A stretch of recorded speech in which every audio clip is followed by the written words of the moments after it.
Capítulo 594. Martes Santo.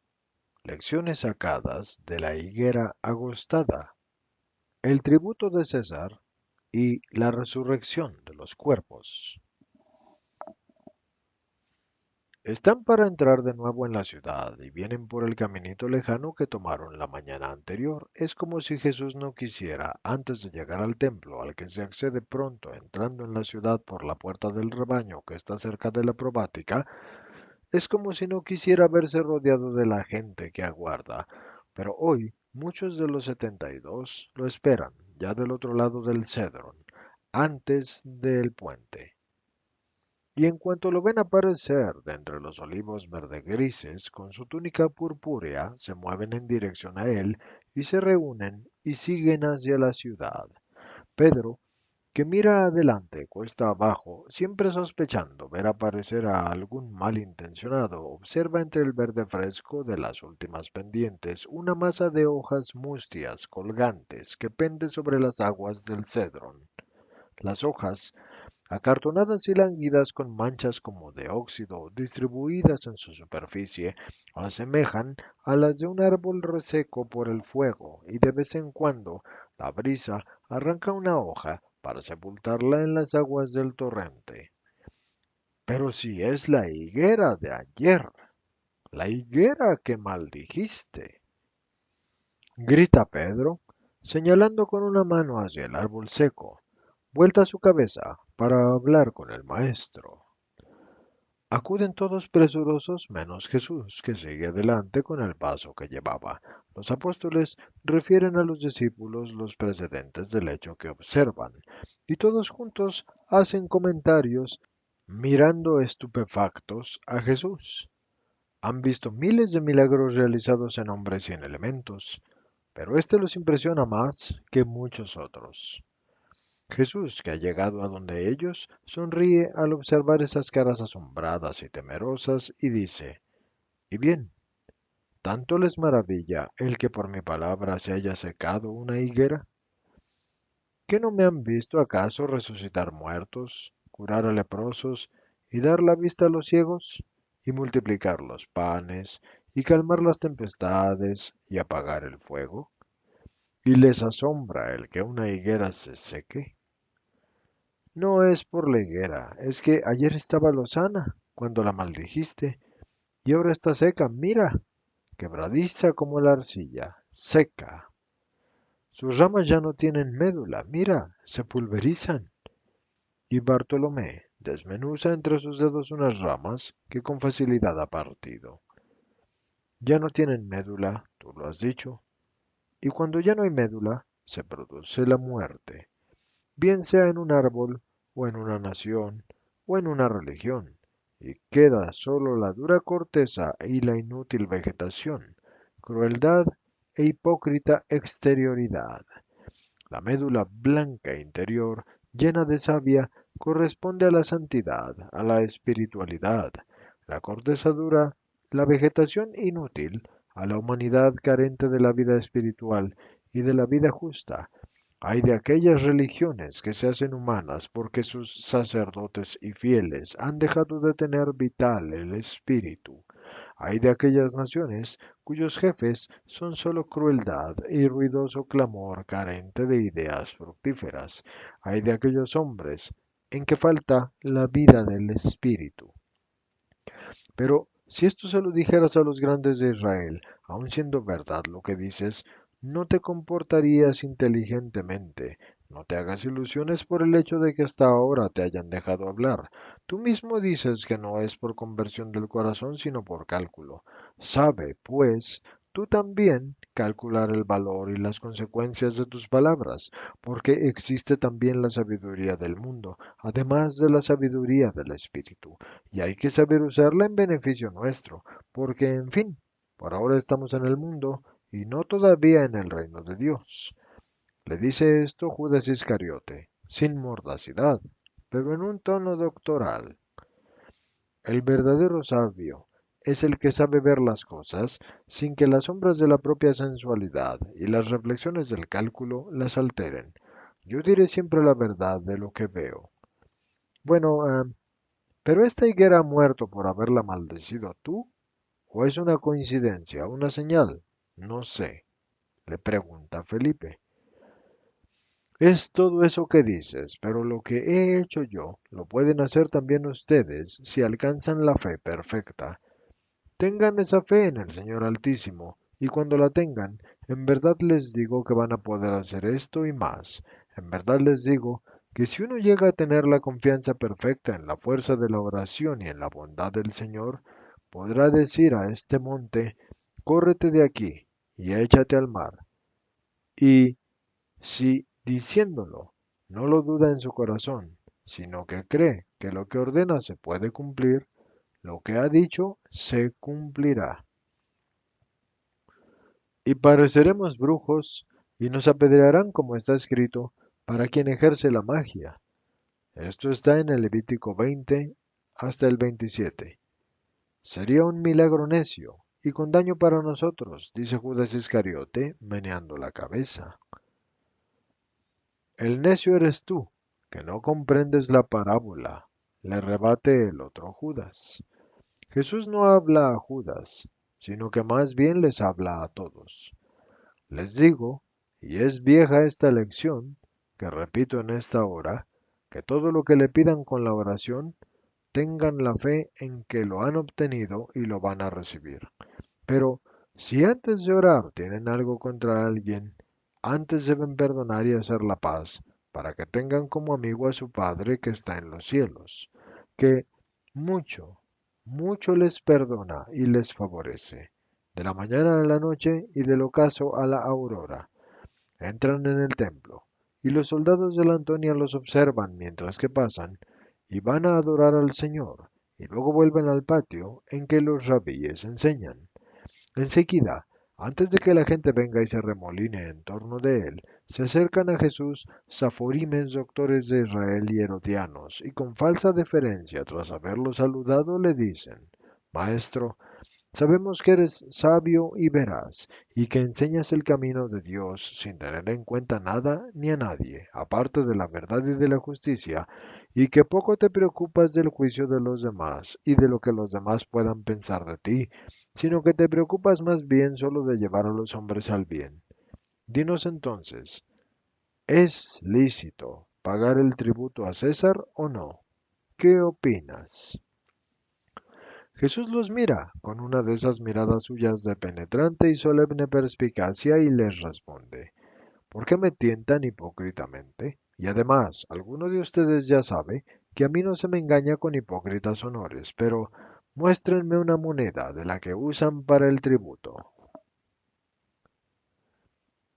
Así le muestran la moneda y la observa por ambas partes, y sujetándola en la palma de la izquierda, golpea en ella con el índice de la derecha mientras dice, ¿de quién es esta imagen y qué dice esta inscripción? La imagen es de César y la inscripción lleva su nombre, el nombre de Cayo Tiberio César, que es ahora el emperador de Roma. Bueno, pues entonces den al César lo que es del César y a Dios lo que es de Dios. Y así les da la espalda después de haber entregado el denario a quien se lo había dejado. Escucha a unos y a otros de los muchos peregrinos que le hacen preguntas, consuela, absuelve, cura, y pasan las horas. Sale del templo para ir quizás afuera de las puertas y para tomar los alimentos de los servidores de Lázaro encargados de esto, y le traen y vuelve de nuevo a entrar a la primera tarde, incansable. Gracia y sabiduría fluyen de sus manos y de sus labios, puestas sobre los enfermos o abiertos para consejos individuales dados a cada uno de los que se acercan a él, que son muchos, y parece como si quisiera consolar a todos y curar a todos, antes de no poder hacerlo más ya. Se acerca el ocaso. Los apóstoles cansados están sentados en el suelo, bajo el pórtico, aturdidos por ese continuo movimiento de gente que son los patios del templo, en la inminencia de la Pascua. En esto se acercan unos ricos, ricos sin duda, a juzgar por sus vestiduras pomposas. Mateo, que está adormilado aunque solo con un ojo, se pone en pie y con algún meneo llama a los otros y dice, Vanas y el maestro, unos saduceos. No debemos dejarlo solo, no sea que todavía lo ofendan o traten de hacerle algún mal o de burlarse de él. Se alzan todos y van donde el maestro, e inmediatamente forman una barrera en torno a él. Creo intuir que ha habido desórdenes al marcharse del templo o al volver a la hora sexta. Los saduceos, que tienen para Jesús reverencias incluso exageradas, le dicen, Maestro, has respondido tan sabiamente a los herodianos que nos ha venido el deseo de recibir también nosotros un rayo de tu luz. Escucha, Moisés dijo en el Deuteronomio 25, 5 y 6, si uno muere sin hijos, su hermano se casará con la viuda y dará descendencia al hermano. Ahora bien, había entre nosotros 7 hermanos. El primero tomó una virgen por esposa, pero murió sin darle prole, y por tanto dejó su mujer a su hermano. También el segundo murió sin dejar prole. Lo mismo el tercero, que se casó con la viuda, y de los dos que le habían precedido. Así sucesivamente sucedió hasta el séptimo. Al final, después de haberse casado con todos los 7 hermanos, la mujer se murió. Dinos, en la resurrección de los cuerpos, si es verdad que los hombres resucitan y que nuestra alma sobrevive y vuelve a unirse al cuerpo el último día y a dar una nueva forma a los vivientes, ¿cuál de los 7 hermanos tendrá a la mujer, dado que en la tierra los 7 la tuvieron? Ustedes están en un error. No saben comprender ni las escrituras ni el poder de Dios. La otra vida será muy distinta de esta vida. Y en el reino eterno no existirán las necesidades de la carne, como en este, porque en verdad, después del juicio final, la carne resucitará y se reunirá con el alma inmortal, y formará un todo nuevo y vivo, como y mejor lo están mi cuerpo y el de ustedes. Ahora, pero no sujeto ya a las leyes y sobre todo a los estímulos y los abusos que ahora son vigentes, en la resurrección los hombres y las mujeres no tomarán ni mujer ni marido, aunque vivan en el amor perfecto, que es el divino y espiritual. Y por lo que respecta a la resurrección de los muertos, que no han leído cómo habló a Moisés Dios desde la zarza, y esto está en Éxodo 3, del 1 al 6. ¿Qué dijo entonces el Altísimo? Yo soy el Dios de Abraham, el Dios de Isaac, el Dios de Jacob. No dijo, yo fui, dando a entender que Abraham, Isaac y Jacob hubiesen existido, pero que ya no existían.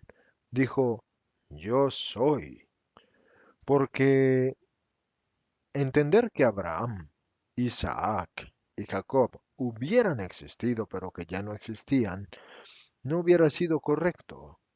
Porque Abraham, Isaac y Jacob existen, inmortales, como todos los hombres, en su parte inmortal, mientras duren los siglos.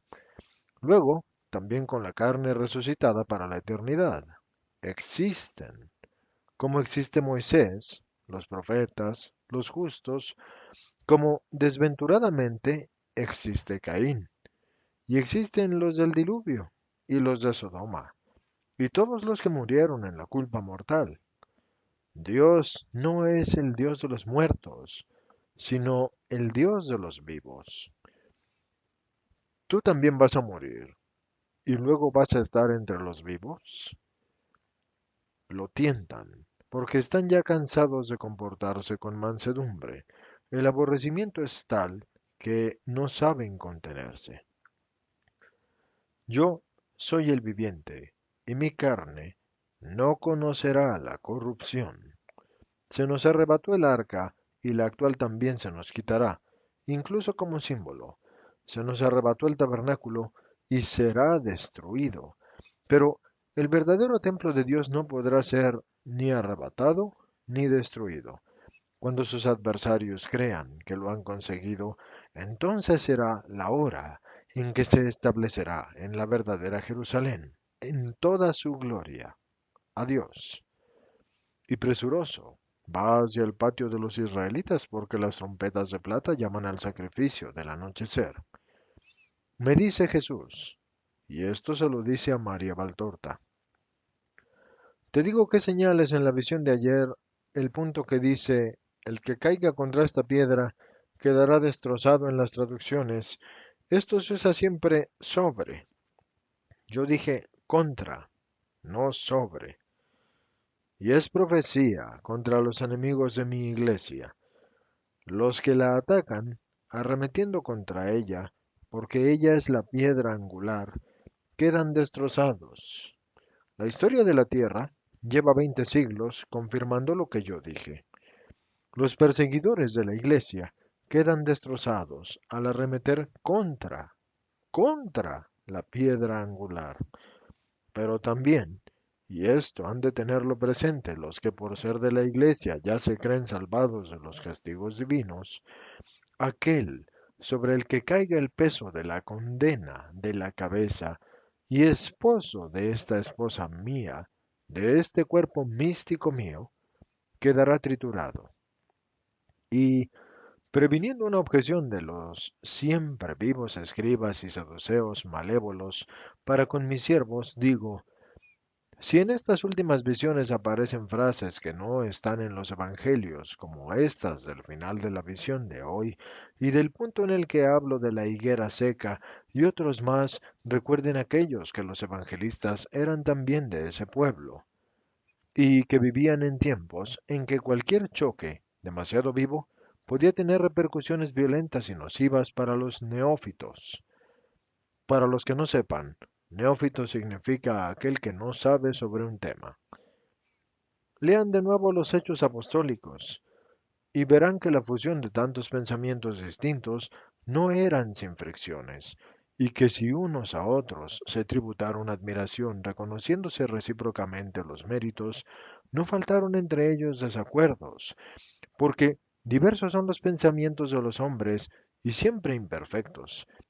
Y para evitar fracturas más profundas entre uno u otro pensamiento, iluminados por el Espíritu Santo, los evangelistas omitieron conscientemente en sus escritos algunas frases que habrían hecho mella en la excesiva susceptibilidad de los hebreos y que habrían escandalizado a los gentiles, que necesitaban creer perfectos a los hebreos, núcleo del que habrían provenido la iglesia y así provino, para no alejarse de ellos diciendo, son como nosotros, y conocer las persecuciones de Cristo. Sí, pero las enfermedades espirituales del pueblo de Israel, que ya estaba corrompido, y especialmente en las clases más altas, pues no era conveniente. Y lo más que pudieron, velaron las cosas. Observen cómo los evangelios se iban haciendo cada vez más explícitos hasta llegar al límpido evangelio de mi Juan, a medida que iban siendo escritos en épocas más lejanas respecto a mi ascensión a mi Padre. Solo Juan reseña por entero hasta las más dolorosas manchas del propio núcleo apostólico, llamando por ejemplo abiertamente ladrón a Judas, y refiere íntegramente las bajezas de los judíos, fingida bondad, fingida voluntad de hacerme rey, disputas en el templo, el abandono de muchos tras el discurso sobre el pan del cielo, la incredulidad de Tomás. El que más vivió, ya hasta ver fuerte a la iglesia, alza los velos que los otros no se habían atrevido a alzar. Pero ahora el Espíritu de Dios quiere que se conozcan incluso estas palabras y bendigan por ello al Señor, porque todas ellas son luz y guía para los justos de corazón.